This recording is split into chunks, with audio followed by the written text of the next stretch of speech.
네, 지난주부터 새롭게 신설된 코너죠. 금요일마다 준비되는 원준 와처 시간입니다. 네, 일단 미국의 금리 양방이 더욱 중요해지는 시기인데요. 경제 용어와 더불어서 한 주간의 연준 업데이트와 함께 전해드리겠습니다. 함께 해주실 분은 이코노미 21의 양영빈 기자님 모셨습니다. 기자님 어서 오세요. 네, 안녕하세요. 네, 그러면 오늘 바로 경제 용어부터 넘어가서 살펴보겠습니다. 네, 오늘의 경제 용어 바로 국채인데요. 미국 정부의 국채 위주로 좀 살펴보게 되겠죠. 최근에 보니까 이 국채에 대한 발행을 좀 늘리고 있는 그런 모습들이 나오고 있는데 그 매수세가 상당히 줄고 있다. 이런 이야기들이 나오더라고요. 어떻게 보시나요? 네, 지난 2주간 미국 시장에서 이제 굉장히 또 사람들이 주목했던 게 이 국채 시장이었었는데요. 네. 국채 수익률이 2주간에 보시면은 우리 차트를 보시면은 네. 굉장히 많이 올라와 있습니다. 맞아요. 4.3 정도까지 떨어졌다가 어저께는 한 4.6에 거의 임박했다가 지금 한 4.5 정도로 이 정도로 조정이 되고 있는데요. 네. 국채 수익률이 이렇게 올라간다는 거는 이게 사실 지금 주식 시장도 굉장히 높은 상태잖아요. 네. 그렇다면은 뭐 한 100만 원 투자하는 분들은 별로 이제 그런 생각이 없지만 이제 어느 종목이 많이 올라갈 거냐 이렇게 생각하겠지만 네. 뭐 예를 들어 1,000억 원 투자하는 기금이다. 그런 데에서는 뭐를 생각하냐면 이 주식을 투자했을 때 네. 투자 수익률에 대한 고민을 하게 돼요.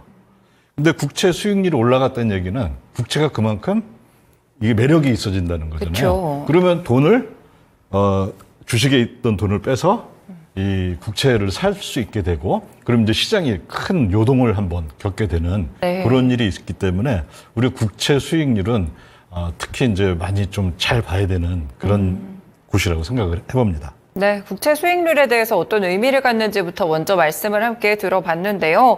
근데 최근에 이 국채를 매수하는 주체가 대부분 중국이라든지 일본이 좀 큰 손일 것 같은데 여기에 대한 매수세가 좀 줄어들고 있다라는 이야기들이 있더라고요. 이유가 어떻게 될까요? 그거는 이제 재무부에서 발표하는 TIC라는 데이터가 있어요. 네. 그걸 보고 하는 건데 사실 그 데이터는 이 데이터의 이 뭐라 해야 되나요? 질이 굉장히 떨어져요. 아, 네. 그래서 이제 그걸로 판단하기에는 굉장히 좀 무리가 많고요. 일단 제일 좋은 판단은 뭐냐면 지금 이제 장기 국채는 매달 중순하고 말에 이 네. 입찰을 하거든요. 그럼 그때 이 입찰이 잘 되고 있나 안 되고 있나 이게 아마 더 큰 이 우리한테 이제 기준을 제공하지 않나 이렇게 생각을 해봅니다. 네, 최근에 그러면 입찰 분위기가 좀 어땠어요, 기자님? 굉장히 안 좋았어요. 아, 네. 그러니까 뭐 이제 대체적인 시장 전문가들의 의견은 이제 입찰 성적을 뭐 학점 비슷하게 A, B, C, D 이렇게 보통 네네. 하는데요. D 정도면 이제 낙제잖아요. 그렇죠. 보통 한 C 마이너스 이 정도로 좋네요. 주더라고요. 요즘 네. 거를. 그럼 이제 그 이유를 알아봐야 되는데 가장 쉽게 왜 이렇게 성적이 안 좋았냐. 그 얘기는 수익률이 높았다는 얘기인데요. 그쵸, 그쵸. 네. 또는 국채 가격이 낮았다는 건데 공급이 너무 많았습니다. 공급이 많았군요. 그러면 연준 측에서 지금 국채에 대한 발행 계획을 계속 좀 늘리려고 하는 건가요? 국채에 대한 발행 계획을 늘리려고 한다기보다도 요거는 2월, 5월, 그다음에 8월 이런 식으로 한 3개월 단위로 네. 재무부가 계속 발표를 해요. 이번 분기에는 우리가 얼만큼 국채를 발행하겠다. 이렇게 계속 발표를 하는데 여기 한번 그 표를 한번 보시면요. 네네. 예, 요 다음 표입니다. 이제 재무부가 지난번에 발표할 때는 5월에 이제 발표한 건 뭐였냐면은 2분기죠. 그러니까 네. 4월부터 6월까지 우리가 전부 장기 국채는 5,400억을 발행할 거야 이렇게 발표를 했어요. 네. 그리고 단기 국채는 대략 2,970억 달러를 덜 발행할 거야. 그러니까 네. 이제 발행을 마이너스가 붙었으니까요. 근데 요건 이제 뭐 QT가 또 새로 바뀌었기 때문에 그거 네. 감안해서 계산해 보면은 장기 국채는 대략 5,300억 달러를 발행하게 됩니다. 네네네. 그다음에 단기 국채는 한 3,200억 달러 정도를 달러. 덜 발행하게 되거든요. 네. 그러면 이게 단기 국채는 거의 매일 있다고 보셔도 되는데 네. 주로 이제 화요일, 목요일 이렇게 있는데요. 장기 국채는 월에 하면 2번 있어요. 월에 두 그러니까 번이요? 중순에 한 번, 그다음에 말일에 한 번 이렇게 있거든요. 근데 그러다 보니까 이게 몰리는 거예요. 아, 네. 그러면 이제 한 번에 크게 발행하니까 시장이 이게 조금씩 발행해 주면은 그나마 이게 소화할 여유가 있겠는데 이게 한 번에 밀리니까 시장이 소화할 그 여력이 굉장히 적겠죠. 네, 그렇군요. 그러면 이게 이제 국채가 좀 자주 발행이 되고 물량 자체가 커서 발생을 하는 거지 수요에 대한 부진은 아니다. 이렇게 보시는 건가요? 근데 그래서 한번 이제 그 회계연도로 네. 2024년 1분기 네. 이거는 작년 10월부터 12월까지입니다. 그래서 1분기, 2분기, 3분기를 한번 비교를 해봤어요. 네네. 그 차트를 보면은 미국 재무부가 장기국채를 얼만큼 발행할 거냐 하고 딱 보면은 맨 왼쪽 파란 그래프가 1분기예요. 네. 그다음에 중간이 2분기예요. 비슷하죠, 장기국채 발행량은. 그렇네요. 근데 3분기 한번 보시면은 국채 발행량이 거의 2.5배 가깝게 엄청 늘었습니다. 늘었네요. 근데 네. 이건 이미 계획된 거예요. 아, 그런데 사실 시장 참여자들이 이걸 다 기억하고 있지는 않으니까 그렇죠. 네. 지난주에 있었던 그러니까 이번 주죠. 이번 주에 있었던 거 보면은 기존에 있었던 것보다 무려 하루 만에 1,550억 달러가 더 시장에 나온 거예요. 네네. 그러니까 이게 국채 수익률이 확 뛰는 거죠. 근데 6월 말에는 이게 더 이제 커지는데 이게 정확히는 6월 17일에 되는데요. 왜냐하면 재무부는 발행을 2번 하는데 중순하고 말에 하잖아요. 네. 근데 6월 말 거는 이번에 들어가지가 않았어요. 왜냐하면 그날이 휴일이라 네. 7월로 그건 산입이 되고 네네. 6월에 남는 건 이제 6월 중순에 하는 건데 그때 추가로 얼마를 발행하냐면 무려 2,400억 달러를 또 더 발행하게 됩니다. 네. 그러면은 우리가 여기서 이제 알 수 있는 거는 이번에 1,550억 달러 발행했는데 이 정도 금리가 뛰었다. 맞아요. 네. 그러면은 이거 좀 조심해야 될 그런 하나의 그 사인이 되는 거죠. 그러면 저희가 이런 차트를 보면서 결국에 국채 금리가 한 번 또 좀 급등을 하면서 시장도 약간 좀 흔들릴 가능성을 충분히 볼 수 굉장히 있나요? 크죠. 지금 이제 뭐 일부 종목 아주 잘 나가는 네. 아주 뜨거운 종목을 제외하고는 지수는 계속 떨어지고 있잖아요. 맞아요. 예. 그러니까 지수 자체도 이미 높아졌는데 거기다가 장기국채 물량이 시장에 쏟아지는 물량이 커지니까 아마 이런 게 더 그런 걸 가속화하고 있지 않나 이렇게 생각이 들어.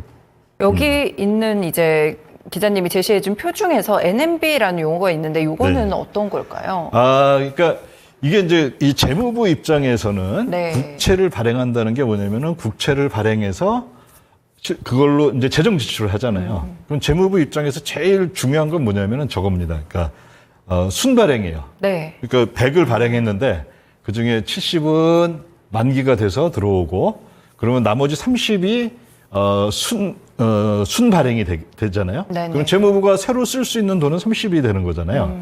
근데 재무가 또 친절하게 시장이 소화해야 할 장기 국채는 얼마냐 이걸 또 계산을 해줬어요. 네. 그건 왜 틀려지냐면은 그 연준이 QT를 하기 때문에 네. 연준의 QT는 장기 국채를 기본적으로 장기 국채를 대상으로 하거든요. 네. 그럼 그게 또 시장에 나오는 거예요. 그거까지 감안해서 계산하는 것을 NMB 이렇게 불러줍니다. 네, 그렇군요. 오늘 이렇게 또 국채 발행과 관련돼서 차트와 함께 저희가 또 분석을 해봤는데요. 이와 관련된 시장의 연결 포인트 다음 코너에서 함께 들어보겠습니다.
네, 차트봄에서 저희 그러면 본격적으로 주간 이슈들 함께 업데이트 해보도록 하겠습니다.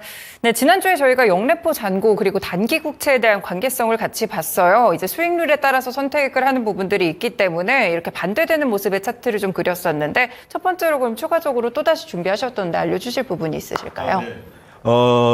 영내포는 보면은 이제 현재 한 400에서 500 사이에서 안정적인 흐름을 보이고 있습니다. 네. 그 수많은 이제 뭐 언론이나 또 전문가들이 어떤 전문가들은 이 영내포 추세를 딱 그려보고 네. 마치 이제 주식 차트 추세선 그리듯이 해놓고 올해 6월이면은 영내포가 다 고갈이 소진이 된다 이렇게 얘기했지만은 그거보다는 사실 영내포가 어떻게 움직이는지를 보면은 네. 이게 그렇게 쉽게 고갈될 것 같지는 않고요. 그리고 현재는 보면은 한 3월부터 대략 네. 이 일정한 수준을 어느 정도 유지를 하고 있습니다. 그리고 이 그림을 보시면은 중간에 이렇게 영내포가 삐죽 올라오는 것들이 보이죠. 맞아요. 선이 하나씩 올라와 있네요. 요거는 보통 분기말 또는 월말에 이 MMF라든지 뭐 네. 유럽계 은행들이라든지 여기가 이제 어떤 그 자금을 마련하기 위해서 생기는 그런 그냥 분기말 이런 효과고요. 별로 이렇게 크게 중요한 건 아닙니다. 네, 그렇군요. 여기 이쪽에 빨간색으로 표시가 좀 네. 된 부분들이 있는데 이거는 좀 다른 것을 의미하는 예, 똑같은 겁니다. 그러니까 아. 이제 과거에 어땠나 하고 네. 그걸 이렇게 제가 쭉 한번 보여준 건데요. 저게 다 보면은 분기말하고 또 분기말에 특히 심하고 네. 월말에도 또 심하고 이런 게 있는데 이거는 이제 미국 은행하고 네. 미국에 와서 또 영업하는 여러 은행들이 있잖아요. 그쵸. 해외 은행들인데 유럽계 은행하고 이 규제가 달라요. 그래가지고 네. 분기 말에 또는 월말에 윈도우 드레싱을 합니다. 우리 은행 이렇게 괜찮아요 하면서 윈도우 드레싱 하는 효과가 저게 이렇게 나타나는 것 뿐이지 큰 의미는 없다. 이제 어떤 분도 저거 보고 이거 뭐 이상한 일이 벌어지고 있다 그러는데 네네. 큰 의미는 없다 정도로.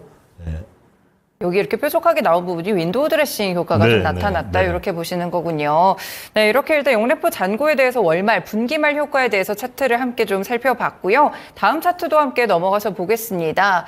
네, 연준의 대출, BTFP 재할인 창구라고 또 이야기가 있는데 저희가 BTFP 개념에 대해서 이제 지난 네. 시간에 짚어봤었는데 다시 한번 좀 알려주실 수 있으실까요? 그러니까 이제 은행이 위험해서 네. 돈이 필요한 거예요. 그러니까 이제 어떤 은행이 있었는데 안 좋은 소문이 들어서 그 예금주들이 예금을 빼서 더 좋은 큰 대형 은행에 맡긴다 그러면 그 은행은 이제 예금을 어디서 받아야 되는데 네. 갑자기 단시간 내에 예금 받기는 힘들잖아요.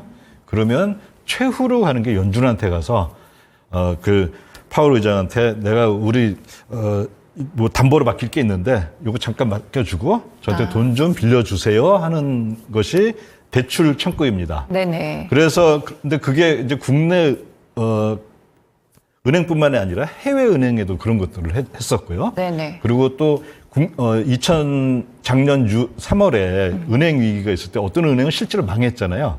그럼 그런 은행들을 다시 살리기 위해서 이제 또 돈을 대출을 해줍니다. 그런 네. 걸 다 한 게 작년 3월에 어느 정도까지 했냐면 4천억 달러까지 빌렸어요. 네네. 전체.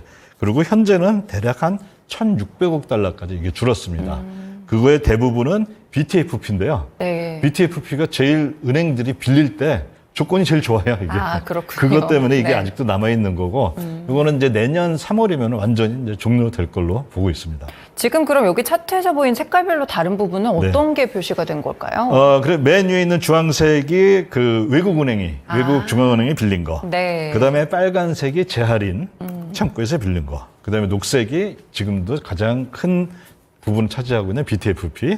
그 다음에 파란색은 실제 이제 그 망한 은행을 그 살리기 위해서 네. 잠시 대출해줬다가 한 건데 다 갚았죠. 그렇네요. 이 얘기는 네. 뭐냐면은 23년 작년 3월에 있었던 미국의 은행 위기가 이 이제 당시에. 뭐 이제 다 잡힌 거죠, 사실. 그렇군요. 이런 차트를 통해서도 시장의 위기가 어떻게 됐는지도 살펴볼 수 있었네요. 그리고 넘어가서 이번 주에 사실 굉장히 중요한 이슈가 있죠. 또 PC가 발표가 될 텐데 개인 소비자 소비 지출 물가 지수 발표를 좀 앞두고 있는 상황입니다. 여기 좀 차트가 좀 복잡하게 표시가 되어 있는 것 같은데 이 차트는 어떤 차트일까요? 네, 이게 이제 PC는 사실 내일 발표가 되고요. 그쵸, 네. 근데 어제도 또 PC가 발표됐었잖아요. 그건 뭐냐면은 지난번에 발표된 거를 다시 이렇게 수정을 한 거예요. 수정치군요. 예, 수정치인 네. 거고 어제 GDP도 발표됐는데 지난 1분기 GDP를 또 수정한 거 그런 거고요. 네, 근데 이제 오늘 발표될 거는 4월 PC를 발표합니다. 맞아요. 근데 4월 PC를 발표하는데 PC는 두 가지가 있잖아요. 헤드라인이라는 게 있고 맞아요. 코어에서 근원이라는 게 있는데 네, 여기 보면은 그 헤드라인은 주황색이에요. 그 밑에서 두 번째. 네. 그건데 얘는 좀 자주 변하죠. 그렇네요. 이거는 조금씩. 클리블랜드 연준의 인플레이션 나우캐스팅이라는 데에서 예측을 해주는 거거든요. 아, 네. 그런데 이 녹색은 코어입니다. 근원 PC인데 네. 거의 안 변해요. 그러면 녹색이 그 녹색 선에서 빨간색 동그라미를 보면은 조금 변하는 거 있죠. 약간 있네요. 예, 네. 그다음에 또 한 번 또 조금 변하죠. 이게 뭐냐면은 이 클리블랜드 연준의 이 예측하는 거는 네. 지난번 PC가 발표되면 그걸 그냥 써요. 아, 이거 네. 예측이라고 하기에는 좀 조금 그렇죠. 그렇네요. 네. 그다음에 지난번 CPI가 발표되면 그걸 대충 이제 계산해서 PC하고 CPI가 거의 비슷하게 움직이니까 거기서 또 한 번 해줘요. 이게 뭐 예측이라고 하기에도 이건 뭐 제가 봤을 때는 거의 이제 클리블랜드 연준이 농담하고 있다. 저는 이렇게 바라보고요. 네. 그다음에 이제 이 주황색 같은 경우에는 요거는 좀 자주 합니다. 네. 그런데 그러면 이게 사실 인플레이션이 여러 가지가 있잖아요. 그쵸. 근데 여기 딱 두 가지만 갖고 해요. 하나는 뭐냐면 가솔린 소매 가격 아, 네. 그거하고 그다음에 브렌트 오일 그 원유 가격 그 두 가지만 갖고 예측을 합니다. 그래서 이게 예측이라고 하기에는 좀 상당히 이 수준이 떨어지는 거 아닌가. 그래서 이거 갖고서 이제 많은 사람들이 걱정도 하고 하는데 네. 별로 그렇게 많이 이제 보기도 하지만은 크게 신경 안 쓰셔도 될 것 같다. 이런 얘기를 드리려고 가져와 봤습니다. 그렇군요. 가지고 하는 예측치 자체가 약간 의구심이 드는 부분들이 몇 가지가 좀 있는 것 같네요. 그래서 이렇게 차트를 한번 살펴본 거고요. 다음으로 보면은 SOFR 월말 효과라고 제목이 또 달려 있는데요. 이거는 어떤 관련 차트일까요? 연준이 가장 보고 싶어 하고 그다음에 이 자기 이제 금리가 너무 뛰지 않게 하고 싶어 하는 게 사실은 이 소포라고 하는 네네. SOFR 이 금리인데요. 이 금리는 보면은 여기 보면 이렇게 피크가 이렇게 조금 생기죠. 네. 이게 다 월말에 생기는 겁니다. 월말에요. 네, 네. 월말에 윈도우 드레싱 하다 보니까 자금의 과수요가 생기기도 하고 그러면서 이 자금 수요가 갑자기 늘어나면은 이게 쫙 올라가잖아요. 네. 그 금리가 올라가는 것처럼 이번 월말에도 보면은 금리가 싹 올라오겠죠. 네. 맨 뒤에 보시면요. 근데 이런 것들은 뭐 아직은 이제 시장의 이 금융 환경이 타이트해졌다 이렇게 판단하기에는 좀 그렇고 보시면 그냥 월말에 생기는 그런 효과다. 이렇게 보시면 될 것 같습니다. 네, 차트가 솟구쳐가지고 무슨 큰 의미가 있지 않을까 이렇게 생각을 했었는데 월말 효과에 불과하다라는 말씀까지 또 함께 주시네요. 그럼 마지막 차트 보겠습니다. 지금 은행국채에서 미실현 손익이 좀 있는데 저는 여기 아래쪽으로 좀 내려온 이 차트가 좀 궁금하네요. 어떤 추이를 보여주는 건가요? 미실현 손익이라는 거는 은행이 국채를 갖고 있는데 아직 그냥 보유하고 있는 거예요. 그쵸, 그런데 네. 금리가 이제 연준이 금리를 쭉 올리니까 국채 가격이 떨어지겠죠. 네. 그러면 그걸 아직 내가 팔지는 않았지만은 만약에 지금 팔면은 손실이 발생하겠죠. 맞아. 네. 그래서 이제 미실현제 지금은 이제 손실 상태인데요. 요게 보시면 2022년 이후로 급격하게 마이너스로 돌아서 네. 여전히 마이너스 상태예요. 왜냐면 금리가 높으니까요. 그쵸, 네. 그래서 요게 아직은 이제 완벽하게 개선되고 있지는 않고 있고요. 이거는 결국에 연준이 금리를 내려야지 그쵸. 해결될 부분인데 이걸 아직도 이렇게 갖고 있다라는 얘기는 뭐냐면은 은행이 아직은 여유는 있는 것 같아요. 왜냐하면 이런 국채는 결국에 만기까지 가져가면은 수익은 나거든요. 네, 네. 그런데 그 과정에서 문제가 생겼어요. 예를 들어 그러면 은행이 자기 자산을 팔아가지고 저걸 해야 되잖아요. 이제 돈을 갚든지 해야 되는데 네. 2023년 3월에 있었던 은행 위기에서 그걸 다시 한번 돌아보면은 갖고 있는 주식 이런 국채나 이런 거 팔지는 않았고요. 네. 연준에서 많이 빌렸어요, 사실. 빌렸군요. 네. 네. 그래서 아직 좋지는 않은데 아주 그렇게 걱정할 수준은 아니다. 그런 얘기를 하고 싶습니다. 그러니까 오히려 손실이 좀 유지되고 있다는 점에서는 아직 좀 은행에서는 여유가 있다. 아직 크게 걱정할 수준은 아니다. 이렇게 보시는 거죠. 네, 네. 네, 알겠습니다. 오늘 이렇게 또 여러 가지 차트를 통해서 이 관련된 업데이트 소식들 함께 또 전해드렸습니다. 함께 해주신 분은 이코노미 21의 양영빈 기자님이었습니다. 말씀 고맙습니다. 네, 감사합니다. 네, 지금까지 연준화차 시간이었습니다.